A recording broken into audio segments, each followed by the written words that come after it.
اس شخص کے چہرے پر دبدبا اور وقار جھلک رہا تھا، جسے دیکھ کر قاسم نے یہ اندازہ قائم کیا کہ وہ یقینی جنیچری کا کوئی اعلیٰ سالار ہے۔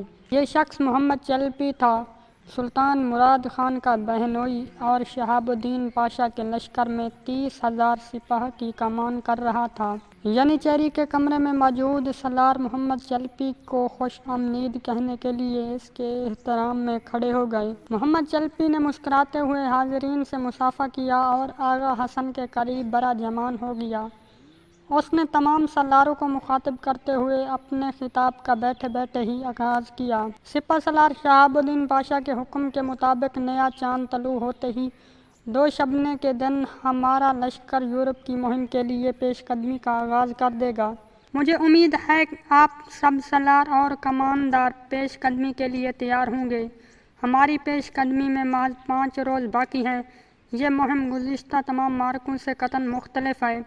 ہم نے ہنیاڈے کی فوج کے ساتھ معرکہ آرائی کرنی ہے۔ آپ کو یاد ہوگا کہ صوبہ ٹرانسلوانیا میں برمان اسکاٹ کے مقام پر معرکہ آرائی میں ہنیاڈے نے ہمارے سالار فرید پاشا کو شکست سے دوچار کرنے کے بعد بربریت کا مظاہرہ کرتے ہوئے ترک جنگی قیدیوں کو ہنگری کی تقریبات میں درندگی کے ساتھ شہید کیا۔ ہمیں ہنیاڈے سے اپنی شہید سپاہ کا انتقام لینا ہے۔ ہنیاڈے کی شاندار فتح اور ہماری یک بعد دیگر شکستوں نے پورے یورپ کو خوشی سے دیوانہ کر دیا ہے۔ اب ترکوں کو یورپ سے نکال باہر کرنے کے لیے یورپ کی تمام ریاستیں آپس میں اتحاد کر چکی ہیں اور عیسائی اس جنگ کو ایک مقدس صلیبی جنگ قرار دے رہے ہیں۔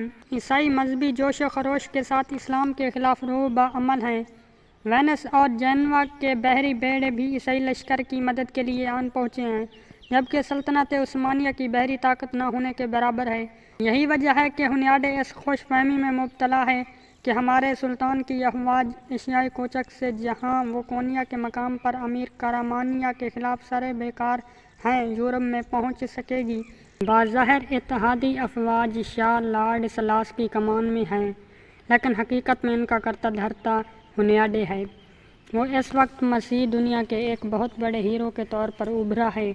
محمد چلپی کا پر اثر خطاب سن کر کمرے میں موجود تمام سالاروں پر سکتے کی سی کیفیت طاری ہو گئی۔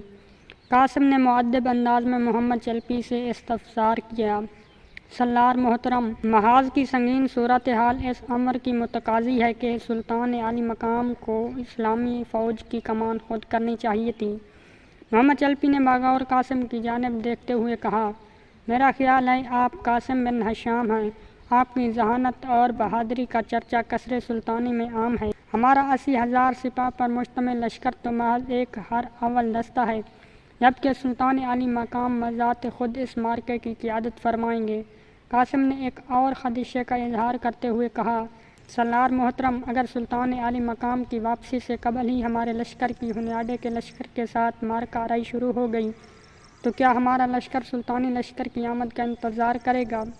محمد چلپی نے پرعزم انداز میں سینہ تان کر جواب دیا: نہیں، اگر معرکہ آرائی شروع ہو گئی ہم ڈٹ کر دشمن کا مقابلہ کریں گے اور سلطان عالی مقام کی تشریف آوری سے قبل ہی دشمن کو ملیہ میٹ کر دیں گے۔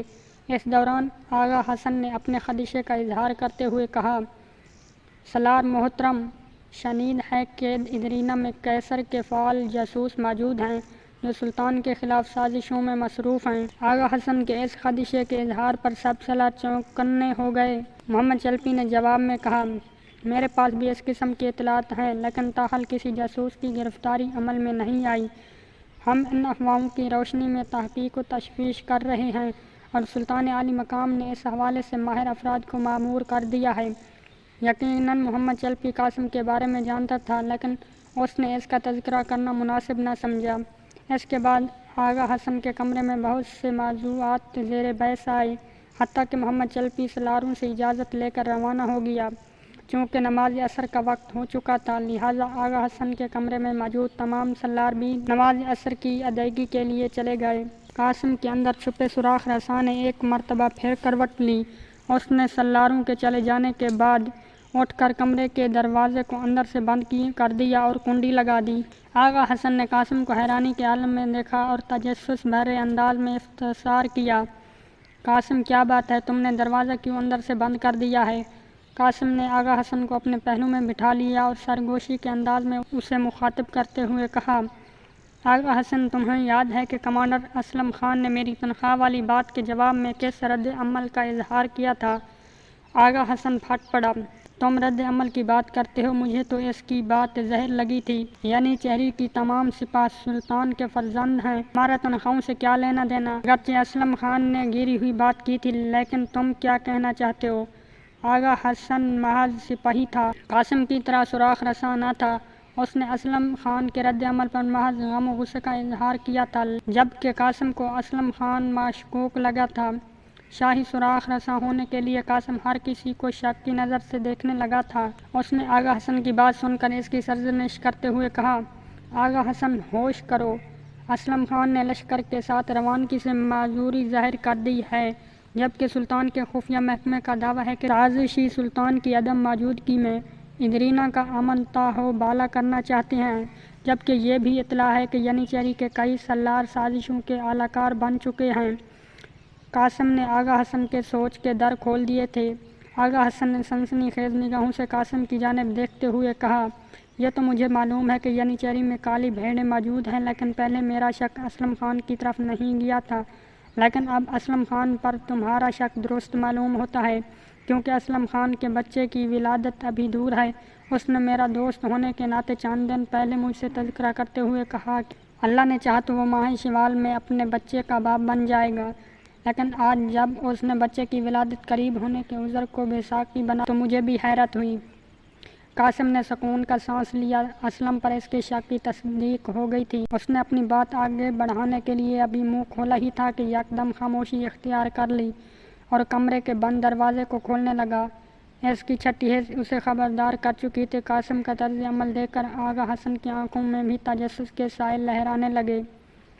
قاسم نے ہونٹوں پر انگلی جماتے ہوئے آغا حسن کو خاموش رہنے کی تلقین کی اور دبے پاؤں چلتے ہوئے دروازے کی جانب بڑھا اور بے آواز طریقے سے دروازے کی کنڈی کھول دی اور یکدم دروازے کے پٹک ایک جھٹکے کے ساتھ کھول دیا۔ دروازہ کھولتے ہی ینیچیری کے ایک نوجوان سپاہی کی کمرے کے فرش پر گرنے کی آواز سنائی دی۔